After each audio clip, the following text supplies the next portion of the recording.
But I want all of you to know that this government cares for you.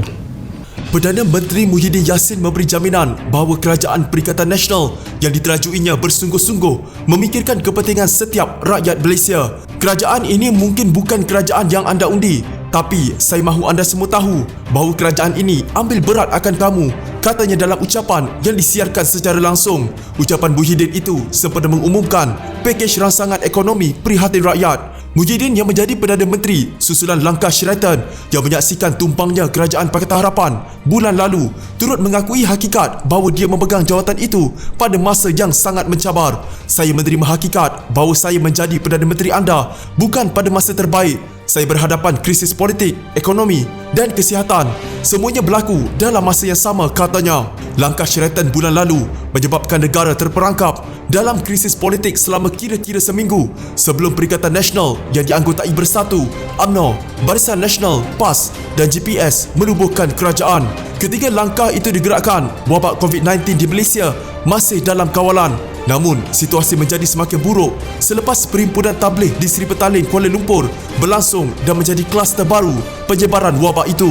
Setakat tengah hari semalam, jumlah kematian akibat COVID-19 di Malaysia meningkat kepada 26 korban dan terdapat 130 kes baru yang menjadikan jumlah keseluruhan jangkitan sebanyak 2,161.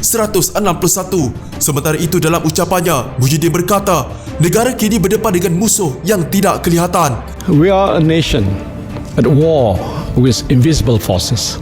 Situasi yang kita hadapi kini tidak pernah berlaku dalam sejarah. Situasi yang julung-julung kali berlaku ini memerlukan langkah tindakan yang julung-julung kali diadakan. Jadi, saudara dan saudari serta anak-anak bangsa tanah air ini, sama ada kamu Melayu, Cina, India, Sikh, Iban, Kadazan, Dusun, orang asal, bersabarlah dengan saya dan rakan-rakan saya di dalam kabinet dan bersabarlah dengan kerajaan ini. Kami tidak sempurna, tapi kami sedang lakukan sebaik mungkin untuk mengharungi krisis ini bersama-sama sebagai satu bangsa.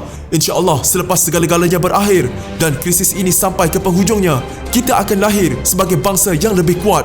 Tambahnya lagi, terdahulu dalam ucapannya Muhyiddin mengumumkan pakej rangsangan ekonomi prihatin rakyat berjumlah 250 bilion ringgit. Daripada jumlah itu, hampir 128 bilion ringgit disalurkan untuk melindungi kebajikan rakyat, 100 bilion ringgit untuk menyokong perniagaan termasuk perusahaan kecil dan sederhana atau PKS, dan RM2 bilion ringgit untuk memperkukuhkan ekonomi negara. Manakala sebanyak 20 bilion ringgit yang lain telah diumumkan dalam pakej rangsangan sebelum ini. Beliau turut mengumumkan bantuan tunai sebanyak 10 bilion ringgit untuk disumbangkan kepada golongan berpendapatan rendah dan pertengahan bagi membantu mereka berdepan dengan kemelut ekonomi yang berlaku ekoran pandemik itu. Di sebalik wabak yang melanda negara, Muhyiddin yang juga merupakan Presiden Bersatu menerima kritikan atas pemecatan Setiausaha Agung Bersatu Marzuki Yahya yang dikenali sebagai penyokong setia bekas Perdana Menteri dan Pengerusi Bersatu Dr. Mahathir Mohamad pada 18 Mac.